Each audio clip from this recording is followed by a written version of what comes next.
بسم اللہ الرحمن الرحیم الحمدللہ والصلاة والسلام علی رسول اللہ وعلی آلہ واصحابہ اجمعین اما بعد۔ ناظرین کرام السلام علیکم ورحمۃ اللہ وبرکاتہ۔ اصحاب رسول اللہ صلی اللہ علیہ وسلم کے عنوان سے اپنے اس پروگرام کے ہمراہ ہم آپ کی خدمت میں حاضر ہیں، اور اس سے قبل گزشتہ ملاقات کے موقع پر ذکر خیر چل رہا تھا رسول اللہ صلی اللہ علیہ وسلم کے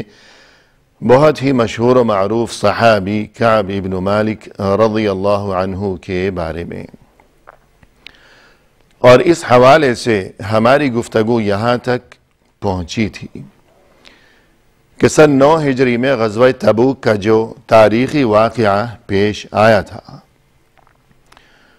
اور اس موقع پر کسی وجہ سے یہ شریک نہیں ہو سکے تھے، پیچھے رہ گئے تھے، اور یہ کہ انہی کی طرح 2 حضرات اور بھی تھے، مرارہ ابن الربیع اور ہلال ابن امیہ رضی اللہ عنہم اجمعین۔ تو ان تینوں حضرات کا جو معاملہ تھا، رسول اللہ صلی اللہ علیہ وسلم نے ان کے معاملے کو مؤخر فرما دیا تھا، اور یہ ارشاد فرمایا تھا کہ تم تینوں انتظار کرو تا وقت کہ اللہ سبحانہ وتعالی کی طرف سے تمہارے بارے میں کوئی حکم یا کوئی فیصلہ نازل ہو، اور پھر اسی دوران یہ حکم سنایا گیا تھا کہ ہر کوئی ان تینوں سے مکمل قطع تعلق کر لے۔ چنانچہ قطع تعلق کا یہ سلسلہ کہ نہ کوئی بات چیت کرتا ہے، نہ کوئی دعا اور سلام کا سلسلہ باقی رہا۔ تو اسی کیفیت میں جب وقت گزرتا چلا جا رہا تھا اور بہت ہی زیادہ پریشانی کا سامنا تھا،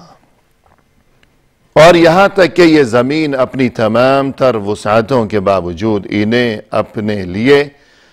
تنگ محسوس ہونے لگی تھی، بلکہ اس سے بھی بڑھ کر نوبت بئیں جا رسید کہ خود اپنا وجود اور اپنی جان انہیں اپنے لیے بوجھ محسوس ہونے لگی تھی۔ تو ایسی عجیب و غریب اور انتہائی تکلیف دہ قسم کی صورتحال کے دوران روم، جو کہ اس زمانے میں روئے زمین کی بہت عظیم سلطنت تصور کی جاتی تھی، تو ظاہر ہے کہ اس عظیم ترین سلطنت کا جو کوئی بادشاہ تھا اس کی بھی بڑی حیثیت ہوگی۔ اس اتنے بڑے بادشاہ کی طرف سے ایک روز کعب ابن مالک رضی اللہ عنہ کے نام خط موصول ہوا، اور اس خط میں اس بادشاہ نے یہ بات تحریر کی تھی۔ اس خط کا مضمون یہ تھا: لَقَدْ بَلَغَنَا أَنَّ صَاحِبَكَ قَدْ جَفَاكَ، ہمیں یہ خبر ملی ہے کہ تمہارے ساتھی یعنی رسول اللہ صلی اللہ علیہ وسلم نے تمہارے ساتھ بہت زیادہ ظلم و زیادتی کا معاملہ کر رکھا ہے۔ پھر آگے مزید بہت سی باتیں تھیں، اور بالآخر یہ دعوت دی گئی تھی اور یہ پیشکش کی گئی تھی کہ اے کعب، آپ جیسا باصلاحیت اور آپ جیسا قابل ترین انسان اس کے ساتھ یہ معاملہ ہو، اور خود اپنے ہی شہر میں اور اپنے ہی لوگوں کے ہاتھوں یہ بے رخی اور یہ بیزاری کا سلسلہ۔ لہذا ہم یہ چاہتے ہیں کہ تم ہمارے پاس چلے آؤ، ہم تمہاری قدردانی کریں گے اور تمہیں سر آنکھوں پر بٹھائیں گے، اور تمہیں اس بلند ترین مقام و مرتبے سے نوازیں گے جو کہ تمہارے لیے عین شایان شان ہوگا۔ یہ اتنی بڑی پیشکش اور اس قدر پرکشش قسم کی یہ پیشکش، اور اتنے بڑے بادشاہ کی طرف سے یہ پیشکش۔ تو ناظرین کرام، اس موقع پر ہمیں اس بارے میں غور و فکر کرنے کی اشد ضرورت ہے کہ یہ جو اہل باطل ہیں اور یہ جو اہل شر ہیں کہ جو باطل پر ہیں، جو کہ غلط راستے پر گامزن ہیں، یہ لوگ کس طرح نظر رکھتے ہیں اور کس قدر خیال رکھتے ہیں یہ لوگ کہ اہل حق میں سے اور سچائی کے راستے پر جو لوگ گامزن ہیں ان میں سے کون وہ شخص ہے جو کہ کسی مصیبت میں پھنسا ہوا ہے اور جو کہ کسی پریشانی کا شکار ہو چکا ہے، اور پھر یہ کہ لہذا کس طرح اسے ورغلایا جائے اور کس طرح اسے شکار کیا جائے اور کس طرح اسے راہ حق سے منحرف اور برگشتہ کر دیا جائے، اور خلاصہ یہ کہ اور اصل ہدف اور مقصد یہ کہ کس طرح اسے حق والوں سے توڑ کر اپنے ساتھ شامل کر لیا جائے۔ تو دیکھ لیجئے کہ یہ اہل باطل یہ صرف اس دور کی بات ہی نہیں ہے، یہ صورتحال اور یہ حقیقت اور یہ تو ہر زمانے کی اور ہر دور کی یہی کہانی ہے۔ لہذا جو اہل حق ہیں اور جو سچائی کے راستے پر چلنے والے لوگ ہیں، انہیں چاہیے کہ وہ اہل باطل کی ان حرکتوں سے اور اہل شر کے ان ہتھ کنڈوں سے ہمیشہ ہوشیار رہیں اور خبردار رہیں۔ ناظرین کرام، یہ خط موصول ہوا کعب ابن مالک رضی اللہ عنہ کے نام تحریر کردہ۔ تو ذرا سوچئے کہ ایک ایسا انسان کہ جسے زمانوں سے اور جسے عرصہ دراز سے خود اپنوں کی طرف سے بیزاری کا سامنا ہو اور بے رخی کا سامنا ہو کہ ہر ایک نے قطع تعلق کر رکھا ہو اور ہر کوئی اس سے اپنا رشتہ منقطع کر چکا ہو، اور یہ کہ جو خود اپنے ہی شہر میں اجنبی بن کر رہ گیا ہو، اور یہ کہ جو خود اپنے ہی گھر میں خود کو پردیسی محسوس کرنے لگا ہو، اور یہ اتنا بڑا رنج اور اس بات کا یہ اتنا بڑا غم، اس رنج اور اس غم و الم کی وجہ سے اور اس دکھ کی وجہ سے جس کا دل شب و روز خون کے آنسو روتا ہو، اس شخص کو اس کیفیت کے دوران جب ایسا خط موصول ہو اور جس میں اس قدر پرکشش اور شاندار قسم کی پیشکش کی گئی ہو اور اتنے بڑے حکمران کی طرف سے اس قدر عظیم الشان بادشاہ کی طرف سے یہ پیشکش کی گئی ہو، یقیناً ایسے انسان کے لیے یہ کتنا بڑا امتحان ہوگا اور یہ کس قدر خطرناک آزمائش ہوگی، اور یہ کہ اس انسان کے لیے سچائی کے راستے پر اور دین پر حق پر قائم و دائم رہنا یہ کس قدر مشکل ترین کام ہوگا۔ تو ناظرین کرام، کعب ابن مالک رضی اللہ عنہ کی بجائے اگر کوئی اور انسان ہوتا، اور یہ کہ بلکہ یوں کہنا چاہیے کہ صحابہ کرام رضوان اللہ علیہم اجمعین کہ جن کی تربیت خود رسول اللہ صلی اللہ علیہ وسلم کے دست مبارک پر ہوئی تھی، صرف کعب ابن مالک ہی نہیں بلکہ یہ تمام صحابہ کرام کی یہ جو برگزیدہ ترین جماعت ہے،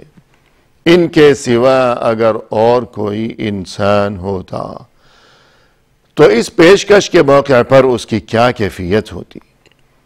اور خوشی کی وجہ سے شاید وہ اپنے ہوش و حواس ہی گنوا بیٹھتا، اور یہ کہ اس کی یہی کوشش ہوتی کہ اس نادر ترین موقع سے جلد از جلد بھرپور فائدہ اٹھا لیا جائے، اور وہ انتہائی خوشیاں مناتا اور اس موقع کو غنیمت تصور کرتا۔ لیکن کعب بن مالک رضی اللہ عنہ کی طرف سے اس موقع پر کیا رد عمل تھا، اور ان کا اس موقع پر کیا انداز فکر تھا، اور ان کی اس موقع پر کیا سوچ تھی؟ انہوں نے کوئی خوشی نہیں منائی،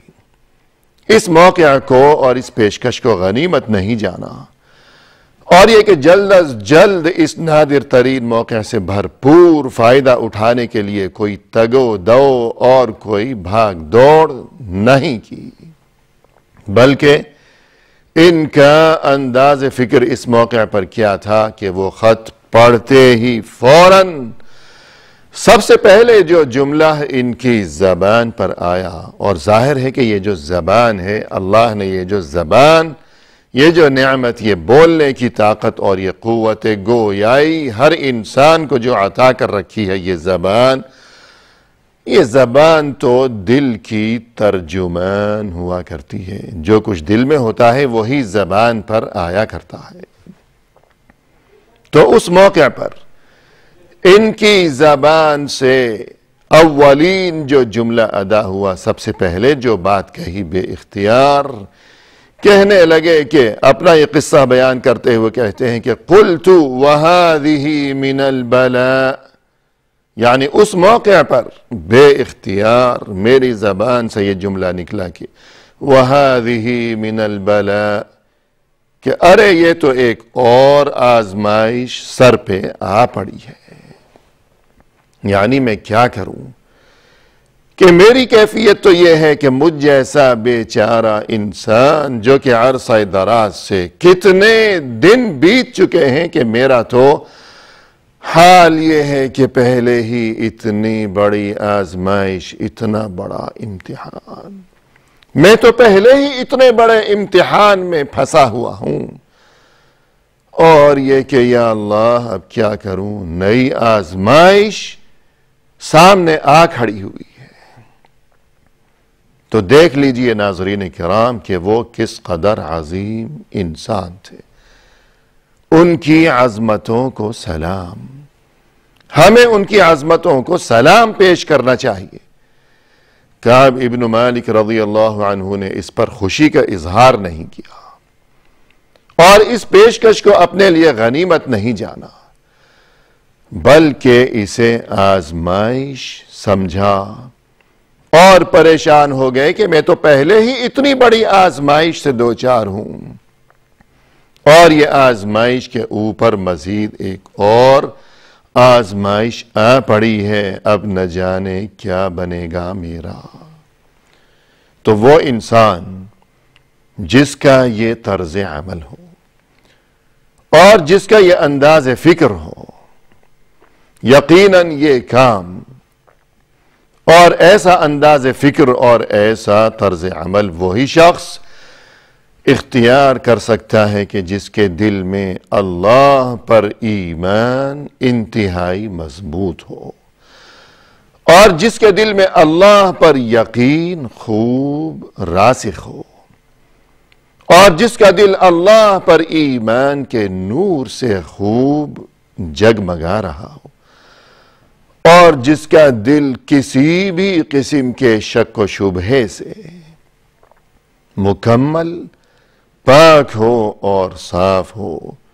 کعب ابن مالک رضی اللہ عنہ میں یہ تمام اوصاف حمیدہ اور یہ تمام ترخوبیاں بدرجہ اتم موجود تھیں کہ انہوں نے خوشی نہیں منائی بلکہ اور زیادہ پریشان ہو گئے۔ اور پھر انہوں نے کیا کیا؟ فوراً ہی بغیر کسی تاخیر کے اور بغیر کسی تردد کے وہاں ایک تنور تھا اس کے قریب گئے۔ تنور کہ جسے عربی میں اصل میں یہ لفظ ہے تنور، البتہ اردو میں تندور بھی کہا جاتا ہے، اور قرآن کریم میں جیسا کہ یہ لفظ آیا ہے حضرت نوح علیہ السلام کا جو قصہ ہے سورہ ہود میں بھی ہے 12ویں سپارے میں، اور سورہ المؤمنون 18ویں سپارے میں تو فرمایا کہ حتی اذا جاء امرنا وفارت التنور، کہ جب ہمارا حکم آ پہنچا یعنی طوفان، اور اللہ کی طرف سے اس قوم کو غرق اور برباد اور ہلاک کر دینے سے متعلق اللہ کا حکم آ پہنچا، اور تنور میں پانی پھوٹنے لگا، کہ کس قدر عجیب بات ہے کہ تنور میں تو ہمیشہ آگ بھڑکتی رہتی ہے، تو وہ جگہ جو کہ ہمیشہ تپتی رہتی ہے، کہ جہاں آگ بھڑکتی رہتی ہے وہاں سے پانی پھوٹنے لگا۔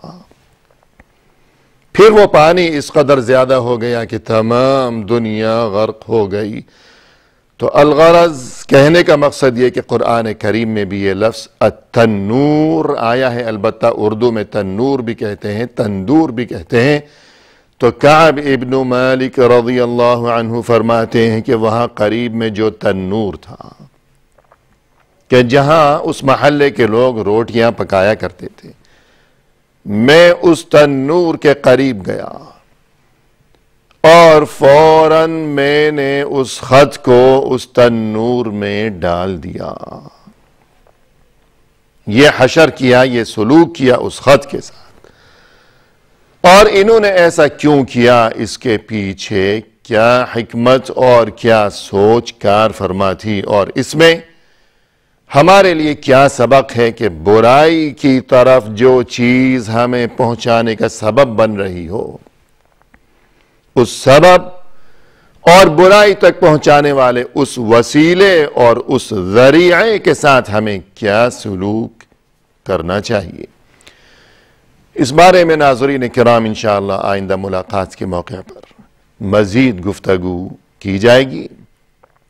فی الحال یہ کہ ہم آپ سے اجازت کے طلبگار ہیں، فی امان اللہ، وآخر دعوانا ان الحمد للہ رب العالمین۔